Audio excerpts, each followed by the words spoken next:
नमस्कार, आप देख रहे हैं भोपाल महानगर न्यूज। मैं हूं आपके साथ हर्षिता। आइए करते हैं खबरों से शुरुआत।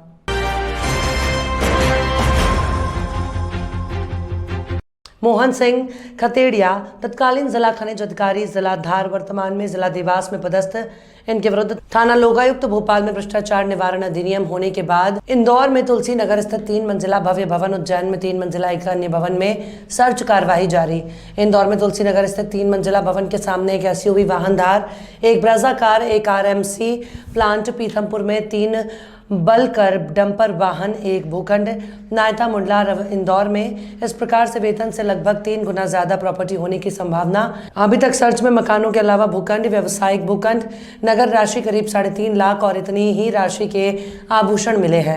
इनका उज्जैन में भी एक मकान होना बताया जा रहा है। एसपी लोकायुक्त स्वयं साची सराफ के निर्देशन में डीएसपी आनंद यादव, संतोष भदौरिया, प्रवीण बघेल, दिनेश पटेल आदि समस्त विभाग के सदस्यों ने कार्रवाई को अंजाम दिया। विदिशा जिले की लटेरी तहसील के खेरी पठार गांव में कच्चे बोरवेल में गिरे 7 वर्षीय बालक के सकुशल निकालने के लिए जिला प्रशासन के दल ने युद्ध स्तर पर प्रयास प्रारंभ कर दिए हैं। कलेक्टर उमाशंकर भार्गव सहित बचाव दल और अधिकारी घटनास्थल पर पहुंच गए हैं। अनुविभागीय अधिकारी राजस्व लटेरी ने बताया कि घटना आज सुबह 11 बजे की है, जब बालक लोकेश अहिरवार बंदरों का पीछा करते हुए बोरवेल में गिर गया। प्रशासन ने तत्काल बचाव कार्य प्रारंभ कर दिया है। बिना केसिंग के 60 फीट के बोरवेल में बच्चे के 43 फीट पर फंसे होने का अनुमान है। 11:30 बजे से बच्चे तक ऑक्सीजन पहुंचाने का कार्य प्रारंभ कर दिया गया। बोर में अंधेरे में देखने वाले नाइट विजन कैमरे को भी पहुंचाया गया। कैमरा बच्चे की गतिविधि की जानकारी देगा। घटनास्थल पर जेसीबी सहित अन्य मशीनों ने भी काम प्रारंभ कर दिया है। बचाव स्थल के पास पुलिस और स्वास्थ्य विभाग की टीम भी तैनात की गई है। चल रहा है, ये आपके सामने है, आप स्वतः भी इसको देख रहे हैं। ये लगभग 11 बजे की घटना है और जैसे ही, चूँकि ये शहर से थोड़ा दूर है, इधर गांव में है, जैसे ही सूचना मिली तत्काल यहाँ के जो लोकल एसडीएम साहब हैं उन्होंने तुरंत व्यवस्था की। 11:30 बजे हमने ऑक्सीजन देना बच्चे को चालू कर दिया था। यहाँ पर नाइट विजन कैमरा हमको अवेलेबल हो गया था, तो नाइट विजन कैमरे से हमने बच्चे की गतिविधि देखी। आपको हम फोटो दिखा देंगे अभी, और उससे उसका पूरा पिक्चर भी आ रही है। 43 फीट, ये 60 फीट लगभग 11 गड्ढा है। 43 फीट पर इसमें केसिन नहीं है, तो उसके कारण क्या है कि हम एक सेफ डिस्टेंस से लगातार दूसरी तरफ एक गड्ढा खोद रहे हैं ताकि धमक से मिट्टी नहीं चली जाए अंदर। और लगातार हम ऑक्सीजन सप्लाई यहाँ कर रहे हैं। आप देख रहे हैं यहाँ पर ऑक्सीजन लगातार हम दे रहे हैं बच्चे को, और कैमरे से भी उनकी जो गतिविधि है उसको हम बाज कर रहे हैं बच्चे को। मुख्यमंत्री शिवराज सिंह चौहान की अध्यक्षता में विधानसभा में मंत्रिपरिषद की बैठक हुई। मंत्रिपरिषद ने शासकीय सेवकों और पेंशनों को दे महंगाई भत्ते और राहत की दर में 1 जनवरी 2023 से 4% वृद्धि का अनुसमर्थन किया। कर्मचारियों को दे महंगाई भत्ते में 4% की वृद्धि किए जाने पर इस वित्तीय वर्ष में 265 करोड़ रुपए का अतिरिक्त अनुमानित व्यय भार संभावित है।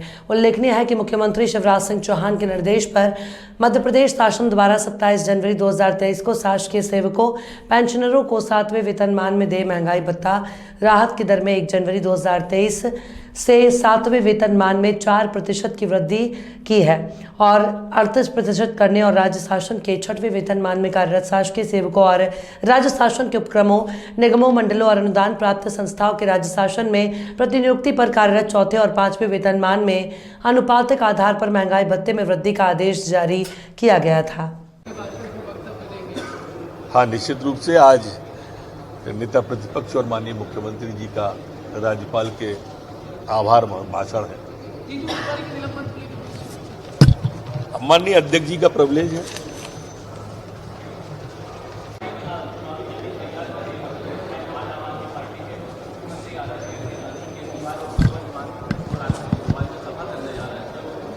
ये कांग्रेस की बी टीम है एक्चुअल में। ये कहीं भी जाएं, आप सबकी स्थिति देख लेंगे। जैसी इनकी स्थिति देश के उत्तर प्रदेश में ये बहुत हल्ला मचा के गए, गुजरात में बहुत हल्ला मचा के गए, वैसे ही मध्य प्रदेश में आ रहे हैं। यहाँ की जनता ने अभी तक के इतिहास में तो तीसरे दल को स्वीकारा नहीं। आगे स्थिति देखते हैं। जैसे कांग्रेस अब चूंकि रसातल को जा रही है, तो देखते हैं क्या होता है आज उनका। हाँ, निश्चित रूप से आज नेता प्रतिपक्ष और माननीय मुख्यमंत्री जी का राज्यपाल के आभार भाषण है। माननीय अध्यक्ष जी का प्रिविलेज है। राजधानी भोपाल समेत पूरे प्रदेश में आज बीजेपी का बूथ विस्तारक अभियान पार्ट 2 की शुरुआत हो चुकी है। बीजेपी के प्रदेश अध्यक्ष वी डी शर्मा ने आज सी सेक्टर शाहपुरा से अपने बूथ विस्तारक अभियान की शुरुआत की है।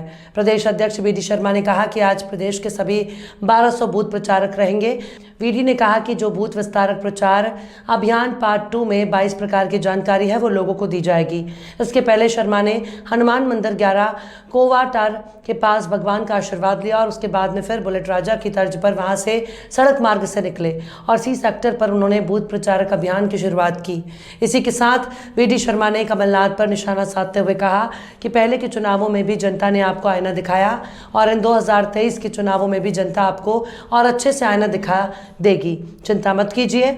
इधर आप पार्टी के विधानसभा चुनाव पर कहा कि एक और तंत्र विकसित हो रहा है, हमें उनकी चिंता नहीं है।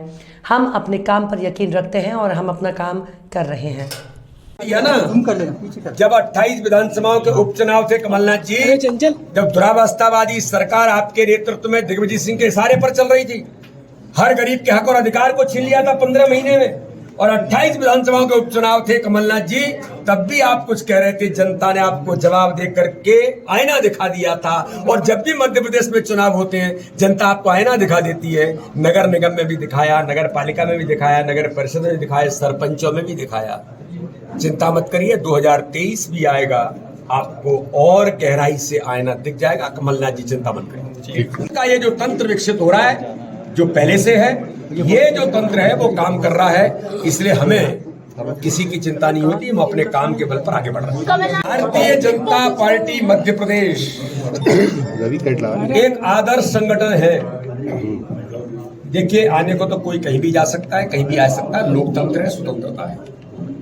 लेकिन भारतीय जनता पार्टी माननीय प्रधानमंत्री मोदी जी के नेतृत्व में, मध्य प्रदेश के अंदर हमारे मुख्यमंत्री जी के नेतृत्व में जिस प्रकार से गुड गवर्नेंस के साथ गरीबों का जीवन बदलने का अभियान है, केवल योजना नहीं, अभियान है। इसलिए उन अभियानों पर सकारात्मक राजनीति करते हुए हम आगे बढ़ रहे हैं। झूठ छल कपट की राजनीति करने वाले कोई भी हो, कहीं भी जाएं, भारतीय जनता पार्टी अपने नेतृत्व पर, भाजपा का कार्यकर्ता और 140 करोड़ देश की जनता प्रधानमंत्री मोदी पर अथाह विश्वास कर रही है। आगामी 2023 के विधानसभा चुनाव की सरगर्मियां अब तेज हो चली हैं।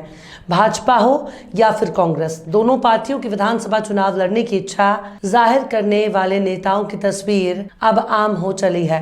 टीकमगढ़ विधानसभा से इस बार भाजपा में अपनी दावेदारी कर रहे नेताओं में भाजपा विधायक राकेश गिरी, पूर्व विधायक के श्रीवास्तव, विवेक चतुर्वेदी, अंशुल खरे और राजेंद्र तिवारी के नाम खुलकर सामने आए।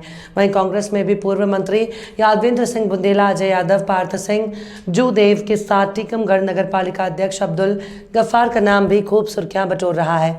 अब ये तो पार्टियां तय करेंगी कि उनकी नज़र में अच्छा दावेदार कौन होगा। अब बात यहाँ अगर अन्य दलों पर हो तो सपा, बसपा और आप से भी लोग चुनाव लड़ने की जुगाड़ में है। खबर है कि इन दलों का सहारा वो लोग लेंगे जो टिकट वितरण से नाराज होंगे और फिर अपनी पार्टियों का पाला बदल चुनावी गणित बिगाड़ने का काम करेंगे। टीकमगढ़ विधानसभा में अगर हम भाजपा की बात करें तो यहाँ संगठन इन दिनों नगरपालिका चुनाव के परिणामों को ध्यान में रखते हुए अपना फैसला लेगी, क्योंकि यहाँ नगरपालिका चुनाव के दौरान भाजपा के टीकमगढ़ विधायक ने अपना वर्चस्व दिखाने के चक्कर में भाजपा को बड़ा नुकसान करा दिया। ये बात हम नहीं बल्कि टीकमगढ़ में आम जनमानस के बीच चर्चा का विषय बना हुआ है। इसलिए यहाँ भाजपा कोई भी गलती करना नहीं चाह रही है और पूरी मजबूती के साथ किसी अच्छे चेहरे को सामने लाकर चुनाव मैदान में उतारेगी। खबरों में फिलहाल इतना ही। और भी खबरों के अपडेट्स के लिए आप देखते रहिए भोपाल महानगर न्यूज़।